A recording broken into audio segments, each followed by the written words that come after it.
seputar berbagai topik kesehatan kawan di masa sekarang ini tentunya. Di siang hari ini kawan, edisi hari Selasa 28 Juni 2020, kita akan ngobrol bersama dengan Dr. Muhammad Yasin, spesialis penyakit dalam RSUD Dr. Rizka Tulungagung. Dan topik kita di siang hari ini kawan, edisi hari ini adalah generasi bebas hepatitis. Saya sapa dulu Dr. Muhammad Yasin. Selamat siang, Dok. Selamat siang. Oke, kabar baik, Dok? Alhamdulillah sehat ya. Alhamdulillah sehat ya, Dok. Semua sehat, salam sehat semua. Harus sehat ya, Dok. Ya. Oke. Betul. Iya.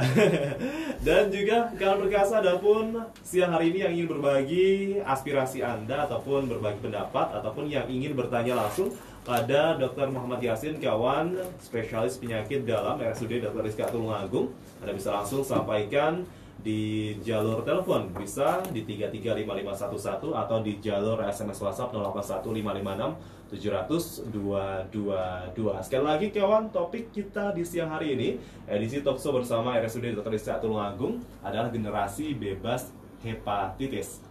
Langsung saja saya sapa Dr. Muhammad Yasin. Dok, terkait dengan hepatitis itu sendiri, Dok, terkait dengan penyakit hepatitis itu seperti apa, Dok? Jadi yang dimaksud dengan hepatitis atau penyakit radang hati itu bisa disebabkan oleh yang spesifik ya, biasanya disebabkan oleh infeksi virus hepatitis. Dan yang tidak spesifik. Yang spesifik mungkin sudah banyak yang tahu, ada sekitar 9 jenis virus yang sudah teridentifikasi.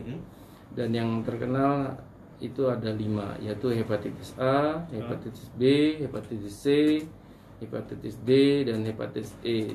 Sedangkan yang lain adalah hepatitis G, F, G, H, dan I ya, seperti itu. Sedangkan penyebab yang bukan karena virus bisa disebabkan oleh sebab-sebab lain ya, misalkan faktor genetik, kemudian faktor metabolisme ya, mungkin penggunaan alkohol ataupun penggunaan obat-obatan ya, reaksi daripada ya, imunologi ya, sehingga meningkatkan kondisi dari serum transaminase yang sering umum kita sebut sebagai hepatitis ya. Kalau perbedaan ini, Dok, ini kan ada berapa hepatitis, ada A, C, D, dan juga E. Ada perbedaannya, Dok? Ya, jadi untuk A sampai E aja dulu ya kita bicara ya. Jadi ada yang ditransmisikan atau ditularkan melalui enterik ya, yaitu hepatitis A dan E. Enterik itu artinya melalui fekal oral ya, melalui makanan maupun melalui kotoran. Sedangkan yang ditularkan melalui hematogenik yaitu hepatitis B, hepatitis C, dan hepatitis D. Oke. Untuk yang lainnya, Dok? Untuk yang lainnya mohon maaf masih dalam penelitian, jadi belum masuk di tempat kita. Ya. Oke. Tapi paling banyak di Tulungagung itu sendiri kebanyakan hepatitis apa ini? Untuk di dunia ya, itu yang terbanyak sementara ini ada hepatitis B ya. Jadi untuk hepatitis A biasanya karena bersifat A dan E karena bersifat bisa sembuh dengan sendirinya, biasanya tidak terlalu lama diidap oleh pasien. Sedangkan hepatitis B dan C itu bisa mulai dari tanpa gejala sampai dengan gejala yang berat, sehingga lama dialami oleh penderita dan bisa diidentifikasi secara jelas. Sedangkan kalau hepatitis A dan E karena sifatnya self-limiting disease, biasanya segera membaik apabila daya tahan tubuhnya membaik. Oke, berarti tergantung dengan daya tahan tubuh ya, Dok? Ya, untuk yang A dan E ya. A dan juga E. Sedangkan yang B dan C ya ada peran terapi di dalamnya. Oke, baik. Dok, ini kan hepatitis lebih ke peradangan pada hati ya, Dok? Sel hati, betul. Oke. Proses terjadinya ini seperti apa, Dok? Jadi pertama adalah proses imunologi ya, itu berkaitan dengan peran daripada sel CD8, CD4 ya. Kemudian berikutnya adalah proses dari peran sitokain ya. Dan yang berikutnya adalah peran daripada sel hati itu sendiri. Jadi sel kemampuan sitopatik daripada sel hatinya. Oke, prosesnya seperti itu ya, berarti. Ya. Oke. Lalu dok, terkait dengan hepatitis itu sendiri, ini kan banyak sekali. Kalau di Tulungagung kasusnya seperti apa nih dok?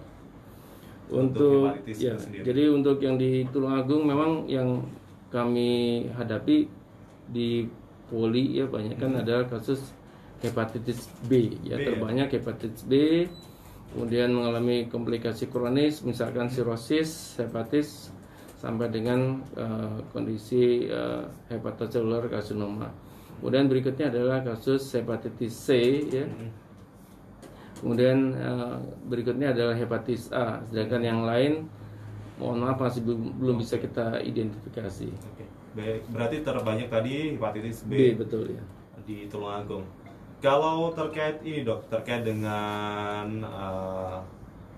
yang menderita nih dok, ini dari kalangan anak-anak atau bisa menyerang dewasa juga atau seperti apa dok? Ya jadi khususnya di bidang penyakit dalam ya memang kebanyakan pada orang dewasa ya. Kemudian bila kronis bisa juga menyerang orang-orang usia lanjut. Sedangkan untuk yang pediatri biasanya itu sangat berkaitan dengan imunologi, dalam hal ini adalah hasil daripada vaksinasi yang sudah dilakukan. Meningkat kasusnya pada anak-anak atau pada dewasa mungkin saja disebabkan oleh proses vaksinasi yang sudah dilakukan. Mungkin kita perlu evaluasi apakah vaksinasi yang sudah dilakukan atau program yang sudah dilakukan ini memberikan hasil positif. Ya mungkin perlu kita evaluasi lagi. Bagi mereka yang sudah melakukan vaksinasi, kita bisa evaluasi antibodinya sebetulnya. Jadi kalau misalkan kita di penyakit dalam, bagi mereka yang sudah biasanya gini, kita tidak menanyakan apakah mereka sudah melakukan vaksinasi atau tidak, tapi mereka melakukan adanya keluhan nyeri perut ya di sebelah kanan, kemudian kita evaluasi ternyata ada sedikit kuning ya, kemudian kita periksa ternyata terjadi peningkatan transminase SGOT SGPT, kemudian kita coba cari penyebabnya dengan memeriksa marker hepatitisnya, bisa B, bisa C ya, bisa A. Kemudian setelah kita dapatkan ternyata misalkan ada hepatitis B ya, kemudian baru kita evaluasi. Kalau misalkan sudah terkena hepatitis B, biasanya kita tidak berikan vaksinasi karena memang bukan vaksinasi terapinya, yaitu antivirus. Ya. Nah, bagi mereka yang ada di sekitar penderita, ya, biasanya kita mencoba untuk melakukan screening.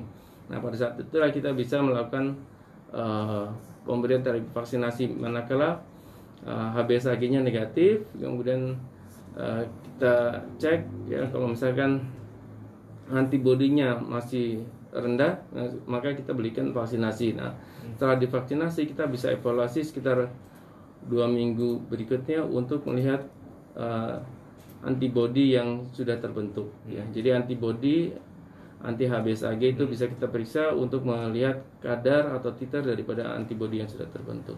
Oke, berarti yang divaksinasi itu orang yang ada di yang belum terpapar, yang belum terpapar yang atau, ada di sekitar yang sudah di iya, screening. betul, ya. ya, Oke. betul. Dok, terkait dengan gejala-gejala awal nih dok, terkait dengan penyakit hepatitis itu sendiri yang dialami oleh penderita ini seperti apa dok? Jadi untuk penderita hepatitis ya,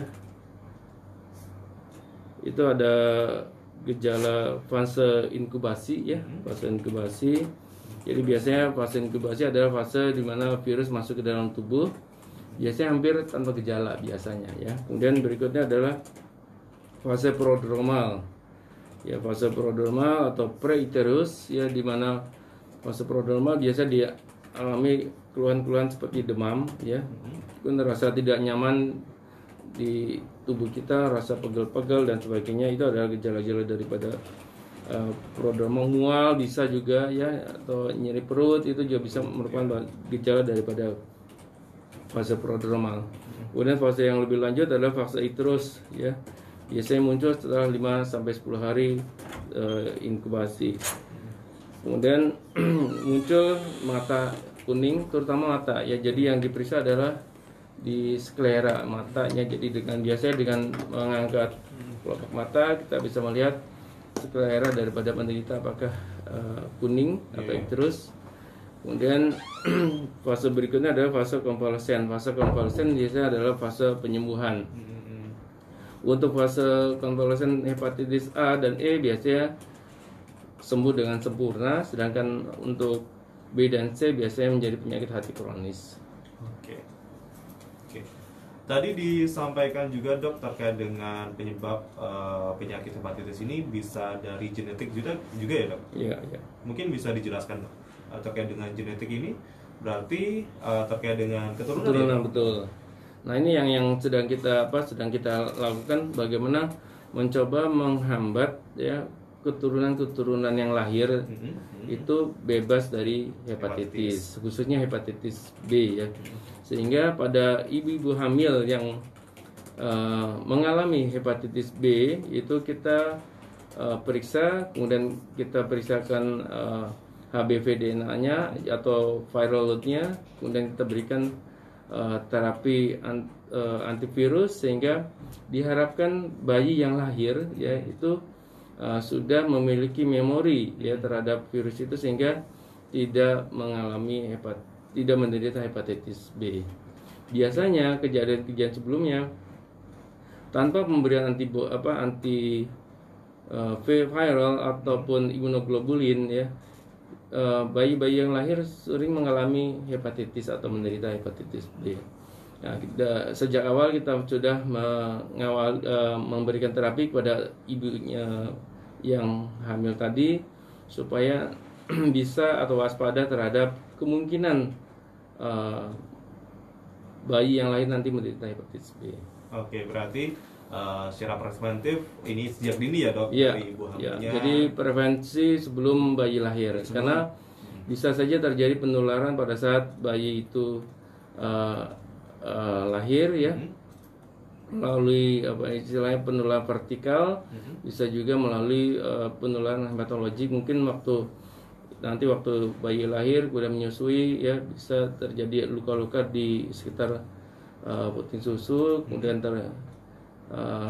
isap oleh bayinya sehingga menderita hepatitis, atau sebetulnya bukan terhisap, kontak luka antara ibu dan anaknya tadi. Jadi anaknya mungkin ada luka-luka mikro, ya, di mulut sehingga terjadi penularan. Oke, dok. Oke, nanti kita lanjutkan lagi dok terkait dengan bagaimana menjadi generasi yang bebas dari hepatitis, lalu seperti apa pencegahannya dan penanganannya di RSUD Dr. Iska seperti apa, nanti kita akan bahas lebih lanjut kawan setelah beberapa jeda iklan berikut ini. Ada, tetap simak terus Warna-Wari Perkasa, kawan, spesial talkshow bersama RSUD Dr. Iska Tulungagung. Anda yang memiliki pertanyaan juga bisa langsung sampaikan kawan di jalur telepon di 335511 pada area Tulungagung 0355, ataupun di jalur SMS WhatsApp di 081556700222 bersama dengan Dr. Muhammad Yasin, spesialis penyakit dalam RSUD Dr. Iska Tulungagung, dengan topik siang hari ini kawan, generasi bebas hepatitis, dengan Dr. Muhammad Yasin, spesialis penyakit dalam RSUD Dr. Iska Tulungagung, membahas soal generasi bebas hepatitis. Dok, bagaimana dok menjadi generasi yang bebas hepatitis yang dilakukan itu seperti apa dok? Ya, jadi yang kami anjurkan pertama adalah menyiapkan pasangan suami istri yang sehat, ya, dalam arti kalau bisa sih tidak membawa resiko untuk menderita hepatitis. Contoh misalkan, apakah perlu kita lakukan pemeriksaan marker hepatitis pada cantin, ya, atau calon pengantin. Nah, itu yang masih belum, ya, berjalan. Tapi dulu pernah ada si ide-ide untuk seperti itu ya. Sampai termasuk bebas HIV dan sebagainya itu kan sudah pernah ada program-program seperti itu. Cuma mungkin menyangkut masalah biaya ya, karena nanti lo orang mau menikah saja kok biayanya banyak sekali karena berita-berita itu sama seperti orang mau operasi. Kalau operasi kan selalu ada screening ya, periksa hepatitis B, hepatitis C, anti HIV. Malah sekarang untuk operasi periksa MRSA, malah ada lagi nih karena musim corona periksa PCR ya untuk penderita mereka yang mau operasi. Kemudian berikutnya adalah mengedukasi bagaimana cara hidup sehat ya, gaya hidup sehat. Artinya ya kalau bisa ya hindari ya sering berganti pasangan ya. Kemudian cara hidup sehat yang lain adalah sering cuci tangan ya sebelum makan untuk menghindari virus hepatitis A dan B.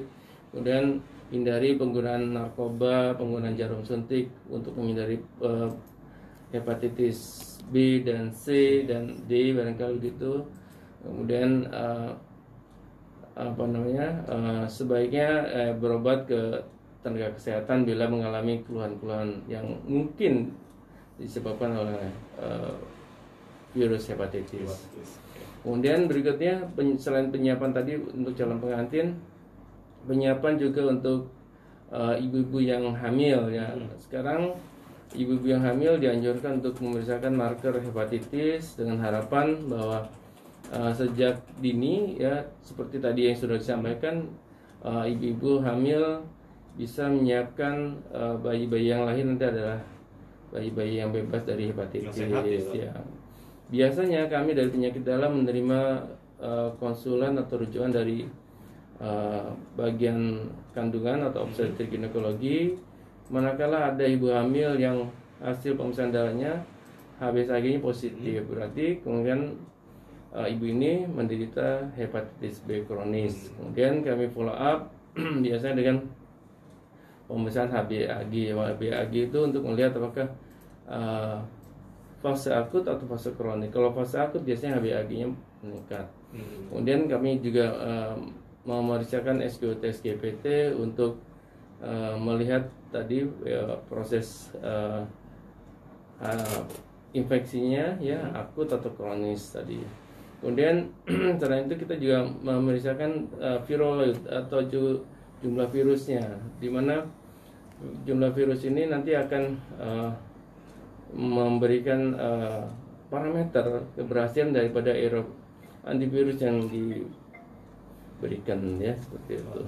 Baik, ada beberapa tahapan ya tadi dok, seperti menyiapkan pasangan suami istri yang sehat, lalu pola hidup bersih dan sehat itu juga harus dilakukan, dan preventif untuk ibu-ibu hamil ya juga harus tetap dilakukan pemeriksaan juga. Ada beberapa pertanyaan dari Kanal Perkasa dok yang sudah bergabung di siang hari ini. Yang pertama dari Mbak Rina yang ada di Bago. Dok, sakit hepatitis ini apa menular? Kalau menular lewat apa? Ya. Selamat siang Mbak Rina di Bago ya. Tadi sudah di awal sudah kita sampaikan bahwa penyakit hepatitis virus ini bisa menular. Nah, media ataupun cara penularannya yang pertama kita bagi jadi dua ya. Yang fecal oral atau entrik itu melalui makanan atau minuman atau alat makan bersama atau melalui kotoran ya. Nah, kemudian yang mungkin agak sedikit lebih dalam mungkin ya tentang bagaimana merawat ini cara berhubungan antara suami istri yang tidak semestinya, misalkan tidak pada tempatnya, misalkan melalui anal dan sebagainya, itu bisa juga menyebabkan penularan hepatitis A atau E. Jadi sekali lagi fekal oral ya, kemudian melalui makanan, minuman ataupun kotoran. Kemudian bagaimana cara pencegahannya? Ya sederhana saja, sebetulnya tidak ada terapi khusus untuk penderita hepatitis A atau E. Yang penting ya pencegahannya adalah hidup bersih dan sehat, cuci tangan sebelum makan, kemudian alat-alat makan dibersihkan dengan cara yang benar. Kalau pun misalkan membeli makanan di tempat-tempat umum, mohon diperhatikan mengenai cara penyajiannya, apakah tertutup atau tidak, sehingga kita bisa menjamin kebersihan daripada makanan atau minuman yang disajikan. Kemudian berikutnya adalah untuk penularan melalui darah atau penularan melalui hematogen, ya misalkan hepatitis B, hepatitis C, dan hepatitis D. Hepatitis D itu tidak bisa berdiri sendiri, biasanya didahului oleh hepatitis B. Sedangkan untuk hepatitis B dan C itu sifatnya kronis, masa inkubasinya antara 50 sampai dengan 150 hari, kemudian gejala yang ditimbulkan hampir tanpa gejala pada awalnya, tapi manakala berlanjut akan timbul seperti penyakit hati yang lain, misalkan ikterus, ya. Kalau misalkan berat bisa sampai timbul gatal-gatal di kulit barangkali begitu. Kemudian kalau misalkan menjadi lebih berat lagi, ya, bisa sampai menjadi sirosis di mana hatinya mengeras atau timbul pembesaran daripada limfanya dan pada akhir juga mengkerut, ya. Jadi kemudian kotorannya warnanya berubah dari warna gelap menjadi warna pucat, ya, karena ada pengurangan daripada bilirubin, sedangkan urinnya menjadi lebih gelap, ya, hitam, seperti itu. Kemudian lebih berat lagi menjadi kanker ataupun kanker hati, ya. Oke, tadi pertanyaan dari Mbak Rina yang ada di Bagong. Ada lagi yang sudah bergabung di live Instagram RSUD Dr. Rizka, ya. Ada @nona.me1104. Dok, bagaimana gejala hepatitis jika dilihat dari pola BAB, kencing, dan sakit perut yang khas? Apakah jika tidak ada tanda-tanda pada pola BAB dan kencing, mungkinkah seorang terkena hepatitis? Lalu yang kedua dari @ranie, apa benar ya dok, menyusui tidak aman selama hepatitis? Sebelumnya dok, kita keep dulu, kita jeda azan zuhur untuk wilayah Tulungagung dan sekitarnya. Generasi bebas hepatitis. Tadi dok sudah ada beberapa kawan perkasa yang bertanya juga di live streaming Instagram di RSUD Dr. Rizka. Ada @nona.me1104 dan juga @ranie. Tadi juga sudah sempat dibahas juga ya dok terkait dengan gejala hepatitis juga. Lalu apakah ibu menyusui ini boleh apakah ibu yang menderita hepatitis boleh menyusui? Itu bagaimana dok penjelasannya? Ya. Jadi pada hubungan antara ibu dan anak, ya, biasanya seperti ini bahasannya adalah bisakah ibu menularkan kepada anaknya atau kepada bayinya? Bisa, ya. Pertama melalui proses jalan lahir tadi. Pada saat dia melahirkan melalui jalan lahir per vaginam, ya, bisa terjadi penularan melalui darah, persalinan tadi. Kemudian yang kedua adalah melalui air susu, sebetulnya bukan melalui air susunya, tapi melalui luka-luka, ya. Mungkin ada mikrolesi di sekitar payudara dan mikrolesi yang ada di bibir daripada bayinya, sehingga terjadi penularan, khususnya untuk penyakit hepatitis virus karena hepatitis B atau hepatitis C atau hepatitis D, seperti itu. Kemudian tadi ada juga yang menanyakan tentang kambuh atau relapse.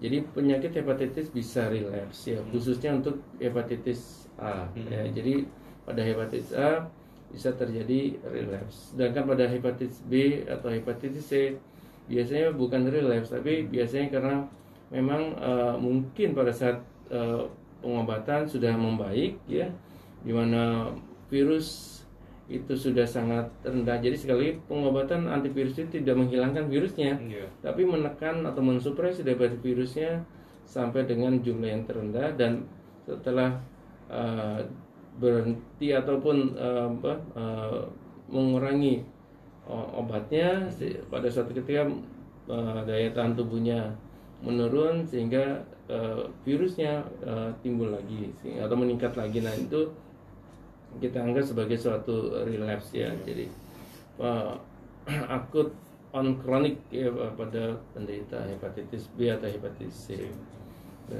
Jadi bukan jadi antivirus tidak menghilangkan sama sekali untuk yang B dan C, tapi menekan supaya hilang. Sedangkan untuk yang C sekali, nah ini yang bagus nih, untuk yang C yang terakhir dikatakan bahwa hepatitis C bisa sembuh, ya hepatitis C bisa sembuh ya dengan menggunakan antivirus ya. Jadi pemberian antivirus dievaluasi selama 3 dan 6 bulan untuk hepatitis C bisa sembuh, ya bisa sembuh total untuk hepatitis C ya. Yang C ya dok? Ya sudah berubah. Jadi dulu paradigmanya B dan C biasanya menjadi penyakit kronis, tapi untuk yang C dengan pemberian antivirus itu bisa sembuh total ya. Oke. Satu lagi dok yang bertanya, ini tadi ada Ibu Atik yang ada di Sembung. Tadi juga sudah sempat dibahas terkait dengan hepatitis ini, apakah penyakit bawaan atau karena kekurangan zat tertentu? Apakah hepatitis bisa menurun ke anak cucu? Ya. Jadi sudah dijawab bahwa sebetulnya untuk hepatitis yang spesifik yang disebabkan oleh virus itu sifatnya tidak menurun, ya tidak menurun secara genetik pada ibu dan anak, tapi apa yang terjadi adalah transmisi melalui darah tadi. Ya. Kemudian yang berikutnya untuk yang sifatnya genetik tadi saya sampaikan di sini ada khususnya adalah untuk hepatitis karena autoimun. Jadi mohon maaf ini yang sulit untuk dijelaskan karena memang sifatnya autoimun genetik ya. Oke. Dok, di rumah sakit Dr. Rizka sendiri bagaimana dok pelayanan terkait dengan penyakit hepatitis itu sendiri? Ya, jadi alhamdulillah di rumah sakit Dr. Rizka untuk diagnostik ya kita sudah bisa melakukan pemeriksaan marker-marker hepatitis ya, mulai daripada hepatitis A, hepatitis B maupun hepatitis C. Namun untuk yang D dan E masih belum bisa kita kerjakan.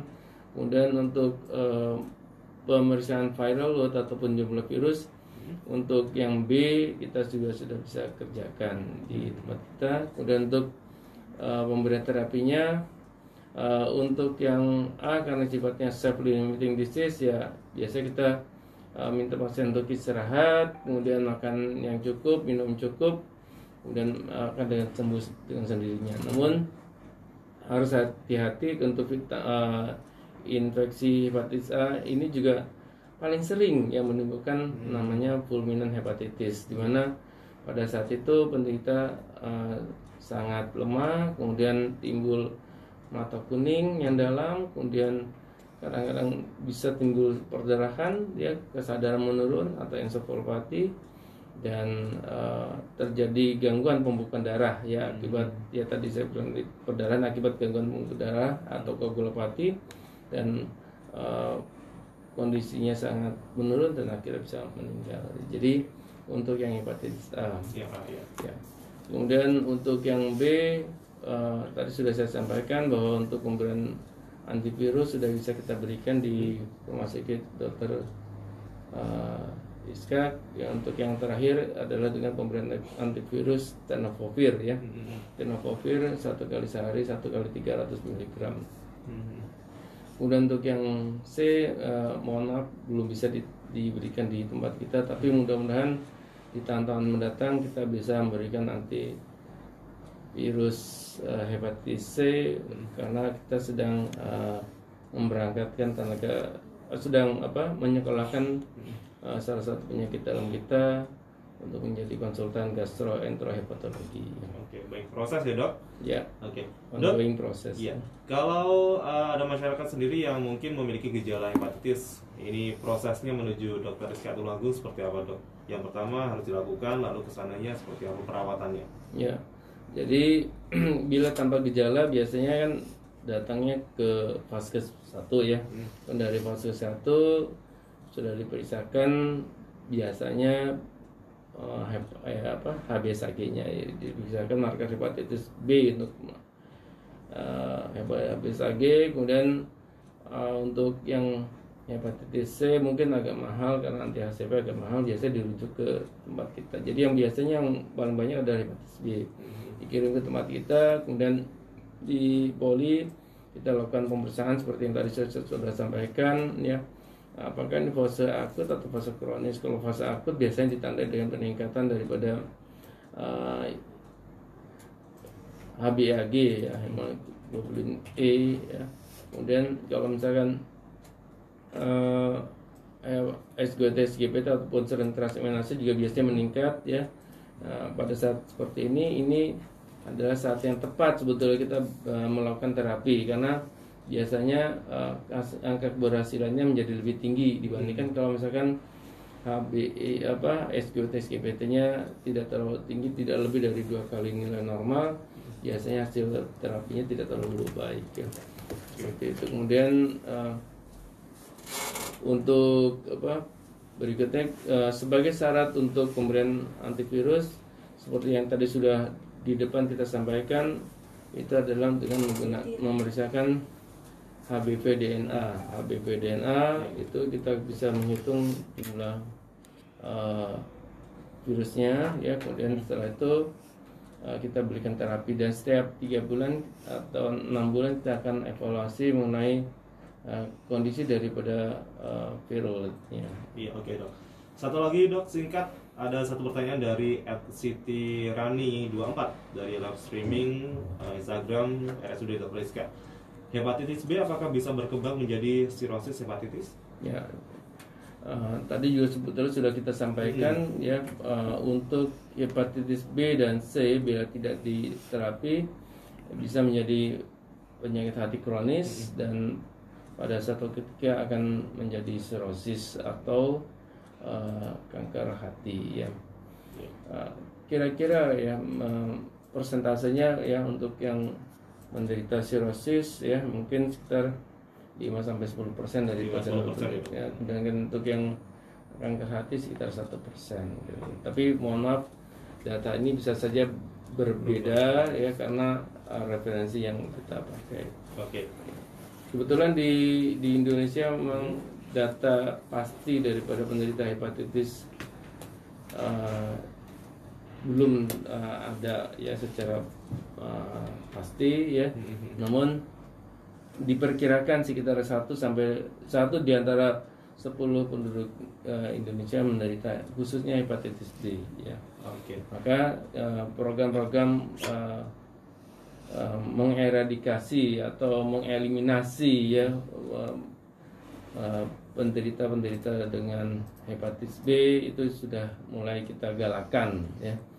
Ya seperti itu. Dan harapan itu tadi menyiapkan generasi-generasi yang sehat, generasi yang baik ya, bebas dari hepatitis ya pada masa datang, dengan harapan mereka siap melanjutkan estafet pembangunan. Oke, dok, sebelum kita akhiri diskusi di siang hari ini, satu kalimat dok terkait dengan topik kita hari ini, generasi bebas hepatitis. Silakan dok. Kepada seluruh masyarakat Tulungagung, mari kita sukseskan program untuk mengeliminasi penyakit hepatitis di masyarakat. Secara sederhana untuk penyakit hepatitis A dan E kita bisa lakukan dengan perilaku hidup sehat atau PHBS tadi.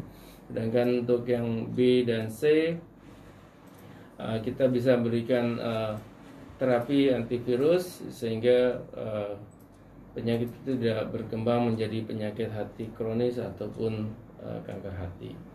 Oke, ada lagi dok? Kami rasa cukup itu. Baik, terima kasih Dr. Muhammad Yasin atas pengetahuan dan juga ilmunya untuk masyarakat Tulungagung dan di Kediri Raya. Dr. Muhammad Yasin, kawan spesialis penyakit dalam RSUD Dr. Rizka Tulungagung, di siang hari sudah berbagi informasi seputar generasi bebas hepatitis. Dan Anda kawan bisa simak terus talkshow bersama RSUD Dr. Rizka Tulungagung di 96,8 Perkasa FM di setiap hari Selasa ya dok, di jam 11 sampai jam 12 siang. Terima kasih dok sudah hadir di 96,8 Perkasa FM. Salam untuk kawan-kawan yang ada di RSUD Dr. Rizka. Oke, sehat selalu kawan-kawan yang ada di sana. Dan kawan, Anda bisa simak terus Warna-Warni Perkasa. Setelah ini banyak informasi seputar Tulungagung dan Kediri Raya akan menemani Anda di Warna-Warni Perkasa.